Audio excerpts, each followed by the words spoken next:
Welcome to the Tech Egg. Don't get scrambled. Enjoy the video. In this video, I will explain how to make custard powder at home. First, let's gather our simple ingredients. You'll need about 1 cup of cornstarch, half a cup of powdered sugar, and a 1/4 cup of milk powder. These form the base of our delicious homemade custard. Using fresh ingredients ensures the best flavor and texture for your final product. This recipe is straightforward and yields a good quantity for multiple uses. Now, let's combine our dry ingredients.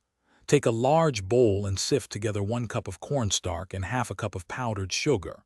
Sifting helps to remove any lumps and ensures a smooth powder. Next, add a 1/4 cup of milk powder to this mixture. Whisk everything together very thoroughly for at least 2 minutes. This step is crucial for an even distribution of all components, preventing any pockets of unmixed ingredients. To give our custard powder its signature taste and look, we'll add flavor and color. Incorporate 1 teaspoon of vanilla powder into your dry mixture. For that classic custard yellow, add just a small pinch, about 1/8 of a teaspoon of yellow food coloring. You can adjust the amount to your preference. Continue to whisk everything together until the color is completely uniform and there are no streaks. This ensures a consistent appearance when you prepare your custard. Once your custard powder is perfectly mixed, it's time for storage. Transfer your homemade powder into an airtight container.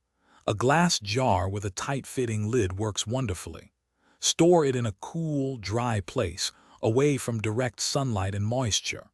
When stored correctly, your custard powder will remain fresh and potent for up to 6 months, ready for all your baking and dessert needs. Remember to check the description for a link to the Owala water bottle and other great deals. Enjoy making delicious custards with your fresh, homemade powder.